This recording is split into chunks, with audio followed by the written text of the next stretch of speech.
Burung heriang di tanah wayang jati.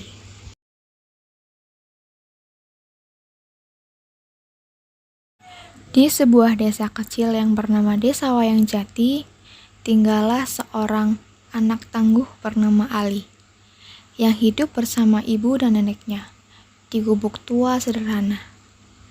Ayah Ali telah meninggal dunia saat Ali berusia 10 tahun karena kecelakaan pada saat bekerja. Dan kini usia Ali sudah menginjak 15 tahun. Ibu Ali sehari-hari bekerja sebagai pencari kayu bakar di hutan dengan keadaan yang sedang sakit. Dan nenek Ali yang ikut membantu menopang perekonomian keluarga ikut bekerja sebagai pedagang sayuran di pasar.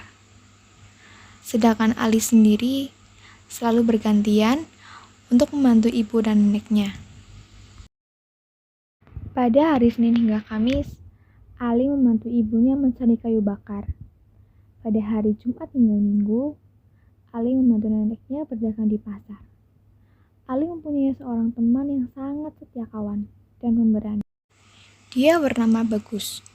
Bagus tinggal bersama orang tua dan kedua adik kandungnya, yang masing-masing berusia 10 tahun dan 7 tahun. Mereka bernama Ani dan Ningsih.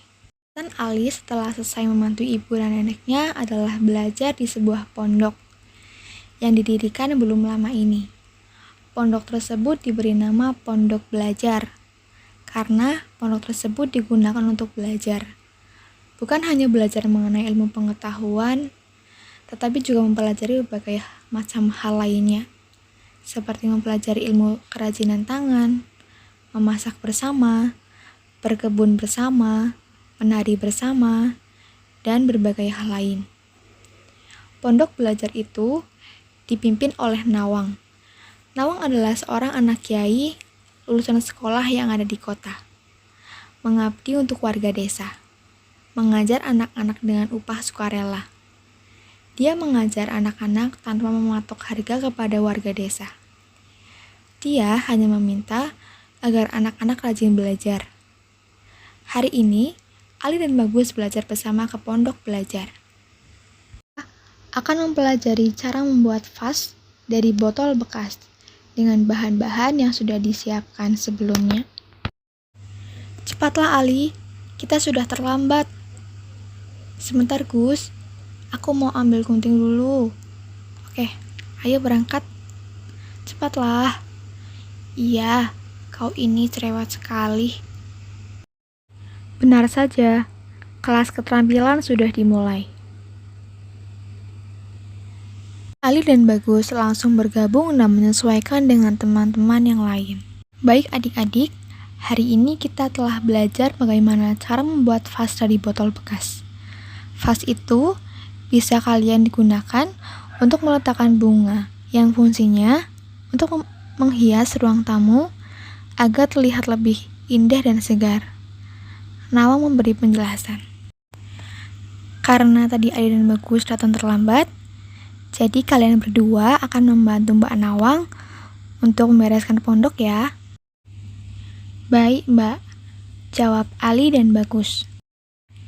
Ini semua gara-gara kamu, Li. Aku jadi tidak bisa melihat pertandingan sepak bola di lapangan. Gumam Bagus sambil terus membereskan perlengkapan. Ya deh Gus, aku minta maaf ya.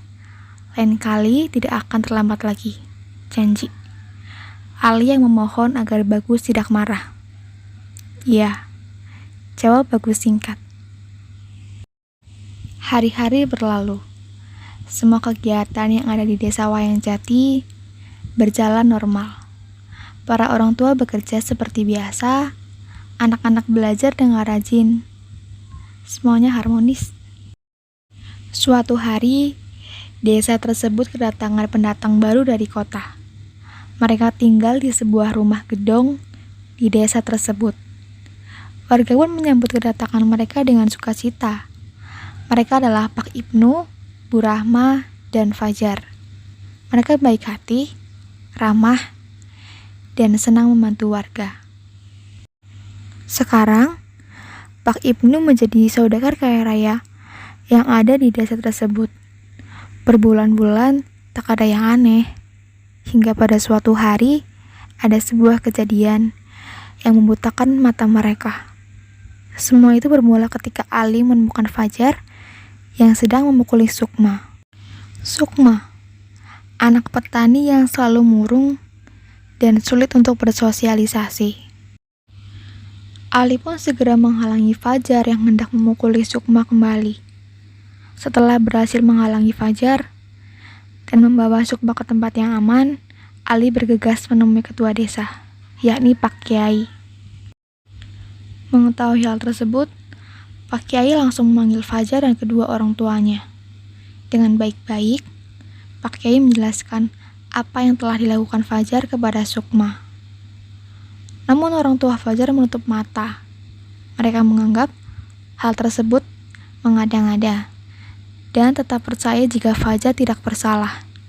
Semua itu dilakukan karena rasa sayang mereka yang sangat besar kepada Fajar. Setelah berdiskusi panjang lebar dengan warga desa yang lain, akhirnya diputuskan, mau tidak mau, Fajar harus meminta maaf kepada Sukma. Warga desa pikir permasalahan tersebut sudah berakhir dengan permintaan maaf tadi, tetapi tidak. Itu semua justru menjadi awal kekacauan desa ini. Rasa marah dan dendam yang dipendam keluarga Pak Ibnu terhadap warga desa karena menganggap semua perlakuan mereka sebagai hinaan bagi keluarganya. Mulai dari situ, Pak Ibnu mulai berbuat tidak adil kepada warga desa yang hendak bekerja sama dengannya. Sebab dia merasa sebagai saudagar besar yang mempunyai kekuasaan. Keputusan tidak manusiawi yang dibuat oleh Pak Ibnu untuk warga desa adalah kenaikan harga pokok, pemberian upah yang semakin kecil, memaksa dan melakukan kekerasan kepada siapa saja yang tidak mau menjual barang dengan harga murah, serta terus mengeruk sumber daya alam desa untuk keuntungannya sendiri. Hal tersebut membuat warga desa tersiksa.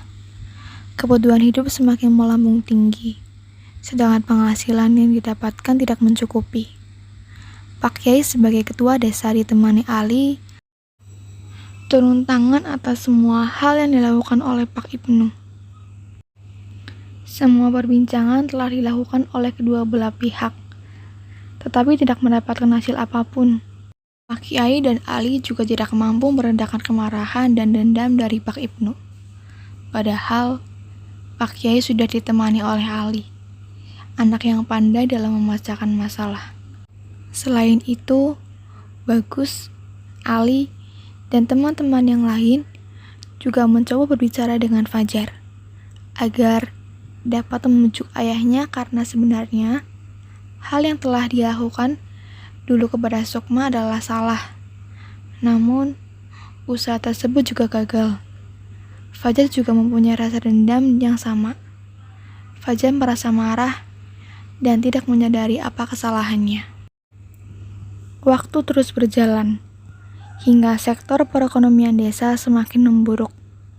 Terjadi kemiskinan, kelaparan, dan kematian akibat krisis ekonomi tersebut. Hal ini tentu membuat Pak Kiai tidak dapat menahan ketidakadilan yang terjadi kepada warga desa. Kesabaran Pak Kiai sudah terkuras habis dan langsung mendatangi rumah gedung Pak Ibnu. Dengan penuh kemarahan, Pak Kiai berkata kepada keluarga Pak Ibnu, "Perilaku kalian sangat tidak manusiawi, hanya mementingkan nafsu, dendam dan amarah yang berkecamuk dalam diri kalian. Kami, warga desa telah melakukan apa saja yang kalian mau. Tapi apa? Kalian terus saja mengeruk kekayaan desa ini dan menyiksa warga desa. Perilaku kalian seperti burung heriang, sangat rakus. Apa saja dimakan, hingga bangkai pun dimakan." Tidak lama kemudian, datang sekumpulan burung heriang dengan kilat yang sangat terang. Pada saat itu juga, keluarga Pak Ibnu berubah menjadi burung heriang.